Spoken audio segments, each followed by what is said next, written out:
پیدائش 3 باب کی 1 سے 5 آیتوں میں لکھا ہے، اور سانپ کل دشتی جانوروں سے جن کو یہوہ خدا نے بنایا تھا چالاک تھا، اور اس نے عورت سے کہا، کیا واقعی خدا نے کہا ہے کہ باغ کے کسی درخت کا پھل تم نہ کھانا؟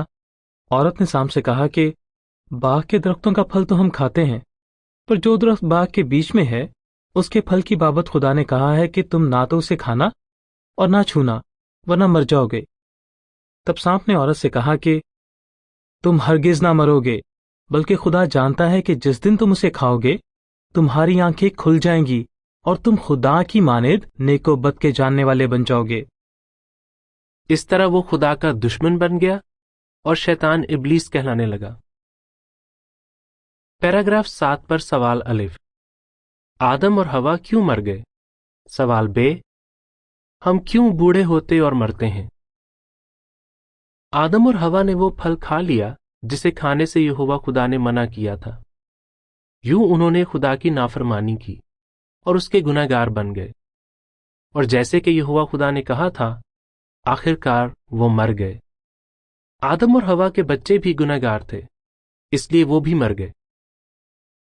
رومیو 5 باب کی 12 آیت میں لکھا ہے، ایک آدمی کے ذریعے گناہ دنیا میں آیا اور گناہ کے ذریعے موت آئی، اور موت سب لوگوں میں پھیل گئی کیونکہ سب نے گناہ کیا۔ لیکن آدم اور حوا کے بچے گناہ گار کیسے بن گئے؟ اس بات کو سمجھنے کے لیے ایک مثال پر غور کریں۔ فرض کریں کہ آپ کے پاس ایک سانچا ہے جو ٹیڑھا ہے۔ آپ اس میں جو بھی چیز بنائیں گے وہ ٹیڑھی ہی بنے گی۔ جب آدم نے خدا کی نافرمانی کی تو وہ گنہ گار بن گئے، اور چونکہ ہم سب آدم کی اولاد ہیں اس لیے ہم سب بھی گنہ گار ہیں۔ اسی وجہ سے ہم بوڑھے ہوتے اور مرتے ہیں۔ کتاب کے آخر میں نقطہ نمبر 9 کو دیکھیں۔ پیراگراف 8 اور 9 پر سوال الف، شیطان آدم اور حوا کے ذہن میں کیا بات ڈالنا چاہتا تھا؟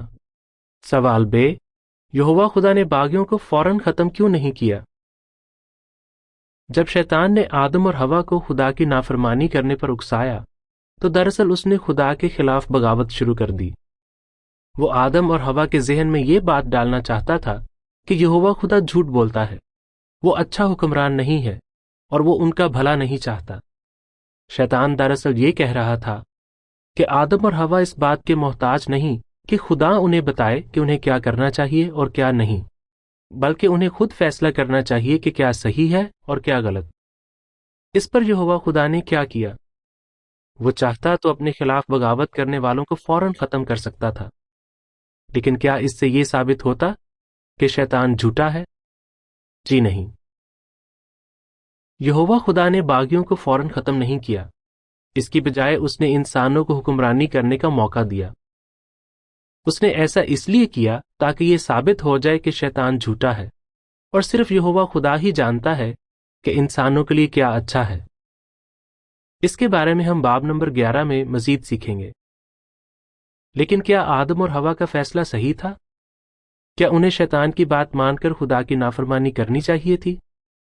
آدم اور حوا کے پاس جو کچھ بھی تھا وہ یہوہ خدا نے دیا تھا۔ اس نے انہیں ایک بہترین زندگی، ایک خوبصورت گھر اور ایک ایسا کام دیا تھا جس سے وہ لطف اٹھا سکتے تھے، مگر شیطان نے ان کے لیے کچھ نہیں کیا تھا۔ اگر آپ آدم اور حوا کی جگہ ہوتے تو آپ کیا کرتے؟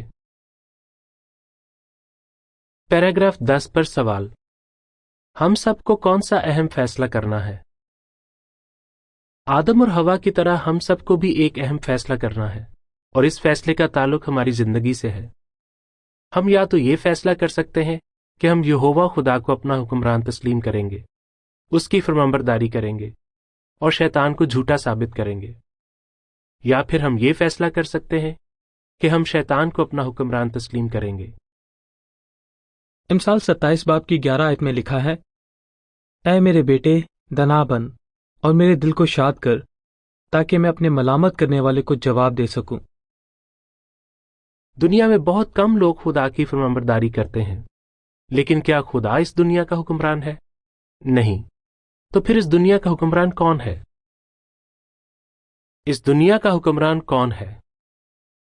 پیراگراف 11 اور 12 پر سوال الف، شیطان نے یسوع مسیح سے جو بات کہی اس سے کیا پتہ چلتا ہے؟ سوال بے، پاک کلام کی کن آیتوں سے ظاہر ہوتا ہے کہ شیطان اس دنیا کا حکمران ہے؟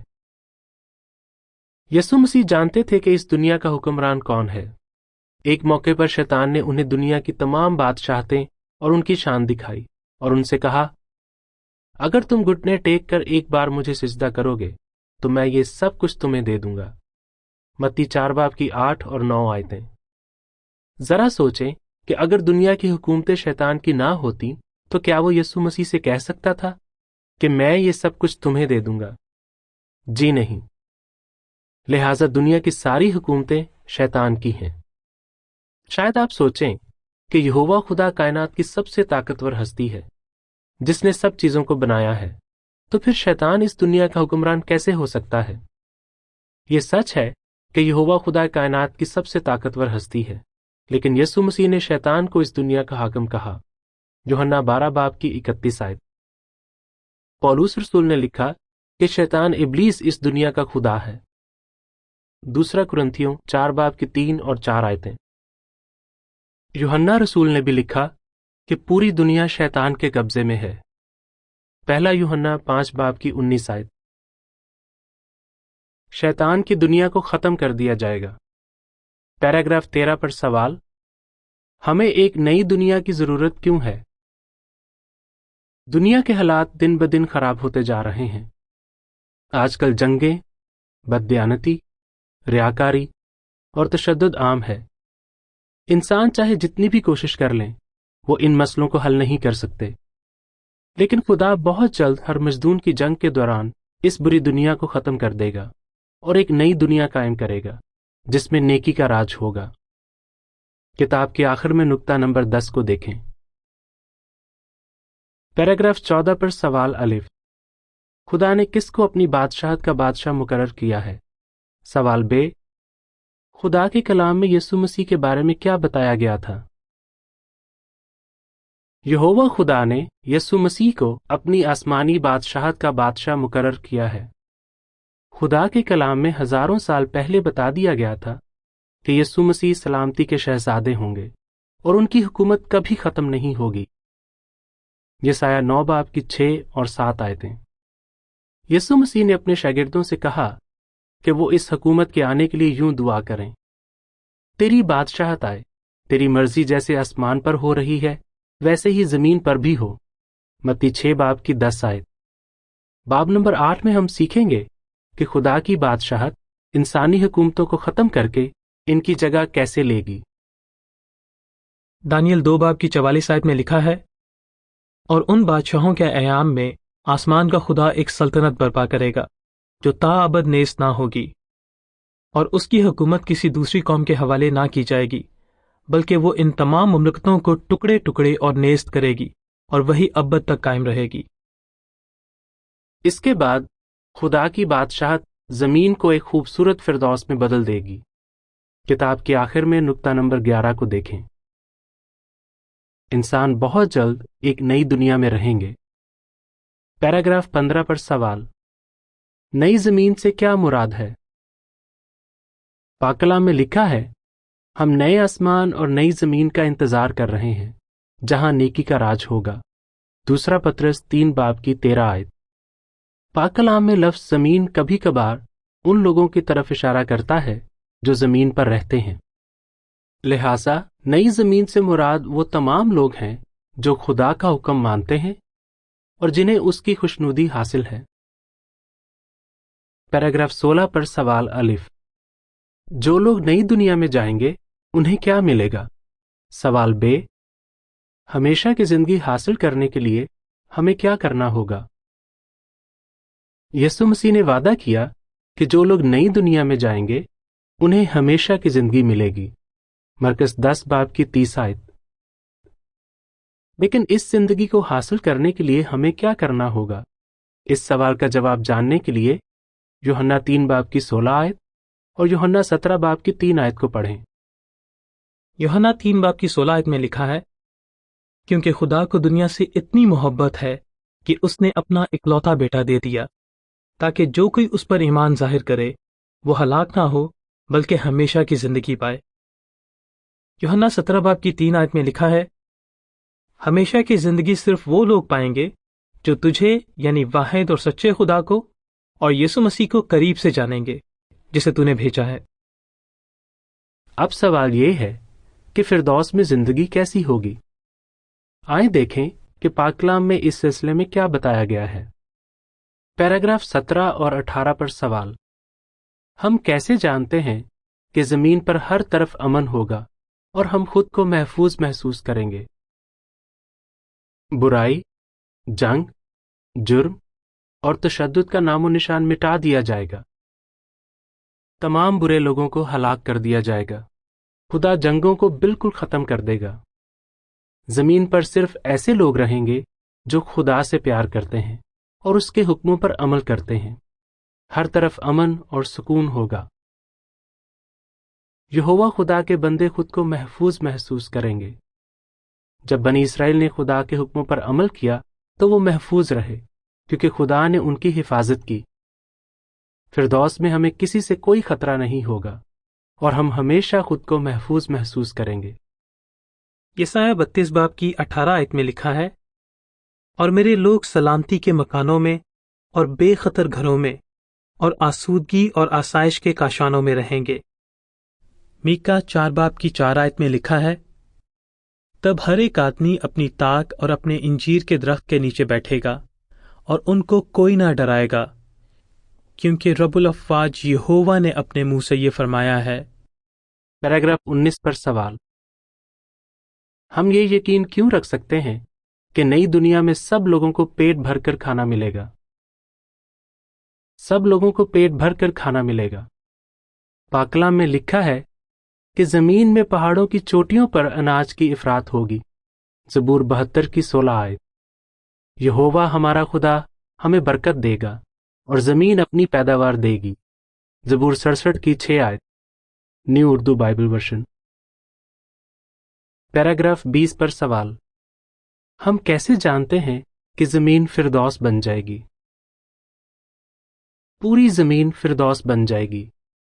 سب لوگوں کے پاس خوبصورت گھر اور باغ ہوں گے۔ یسایہ 65 باب کی 21 سے 24 آیتوں میں لکھا ہے، وہ گھر بنائیں گے اور ان میں بسیں گے، وہ تاکستان لگائیں گے اور ان کے میوے کھائیں گے، نہ کہ وہ بنائیں اور دوسرا بسے، وہ لگائیں اور دوسرا کھائے، کیونکہ میرے بندوں کے ایام درخت کے ایام کی مانند ہوں گے، اور میرے برگزیدے اپنے ہاتھوں کے کام سے مدتوں تک فائدہ اٹھائیں گے۔ ان کی محنت بے سود نہ ہوگی اور ان کی اولاد ناگہان ہلاک نہ ہوگی، کیونکہ وہ اپنی اولاد سمیت یہوہ کے مبارک لوگوں کی نسل ہیں۔ اور یوں ہوگا کہ میں ان کے پکارنے سے پہلے جواب دوں گا، اور وہ ہنوز کہہ نہ چکیں گے کہ میں سن لوں گا۔ مکاشفہ 11 باب کی 18 آیت میں لکھا ہے، لیکن قوموں کو غصہ آیا اور تیرا غضب نازل ہوا، اور مقررہ وقت آ گیا کہ مردوں کی عدالت کی جائے، اور مقدسوں اور تیرے غلاموں یعنی نبیوں اور ان بڑوں اور چھوٹوں کو جو تیرے نام سے ڈرتے ہیں انعام دیا جائے، اور ان کو تباہ کیا جائے جو زمین کو تباہ کر رہے ہیں۔ پوری زمین باغ عدن کی طرح خوبصورت بن جائے گی۔ یہوہ خدا ہماری ہر ضرورت کو پورا کرے گا۔ پاک کلام میں لکھا ہے، خدا اپنی مٹھی کھولتا ہے اور ہر جاندار کی خواہش پوری کرتا ہے۔ زبور 145 کی 16 آیت۔ پیراگراف 21 پر سوال: ہم کیسے جانتے ہیں کہ انسانوں اور جانوروں کو ایک دوسرے سے کوئی خطرہ نہیں ہوگا؟ انسانوں اور جانوروں کو ایک دوسرے سے کوئی خطرہ نہیں ہوگا۔ جانور انسانوں کو کوئی نقصان نہیں پہنچائیں گے۔ چھوٹے بچوں کو بھی ان جانوروں سے کوئی خطرہ نہیں ہوگا جنہیں آج خطرناک سمجھا جاتا ہے۔ یسایہ 11 باب کی 6 سے 9 آیتوں میں لکھا ہے، پس بھیڑیا برے کے ساتھ رہے گا اور چیتا بکری کے بچے کے ساتھ بیٹھے گا، اور بچھڑا اور شیر بچہ اور پلا ہوا بیل مل جل کر رہیں گے، اور ننھا بچہ ان کی پیش روی کرے گا۔ گائے اور رچنی مل کر چریں گی، ان کے بچے اکٹھے بیٹھیں گے، اور شیر ببر بیل کی طرح بھوسا کھائے گا، اور دودھ پیتا بچہ سانپ کے بل کے پاس کھیلے گا، اور وہ لڑکا جس کا دودھ چھڑایا گیا ہو افعی کے بل میں ہاتھ ڈالے گا۔ وہ میرے تمام کوہ مقدس پر نہ ضرر پہنچائیں گے نہ ہلاک کریں گے، کیونکہ جس طرح سمندر پانی سے بھرا ہے اسی طرح زمین یہوہ کے عرفان سے معمور ہوگی۔ یسایہ 65 باب کی 25 آیت میں لکھا ہے، بھیڑیا اور برا اکٹھے چریں گے، اور شیر ببر بیل کی مانند بھوسا کھائے گا، اور سانپ کی خوراک خاک ہوگی۔ وہ میرے تمام کوہ مقدس پر نہ ضرر پہنچائیں گے نہ ہلاک کریں گے، یہوہ فرماتا ہے۔ پیراگراف 22 پر سوال، یسوع مسیح بیماروں کے لیے کیا کریں گے؟ کوئی بھی شخص بیمار نہیں ہوگا۔ جب یسوع مسیح زمین پر تھے تو انہوں نے بہت سے لوگوں کو شفا دی، لیکن خدا کی بادشاہت کے بادشاہ کے طور پر وہ سب لوگوں کو شفا دیں گے۔ کوئی بھی شخص یہ نہیں کہے گا کہ میں بیمار ہوں۔ یسایہ 33 باب کی 24 آیت۔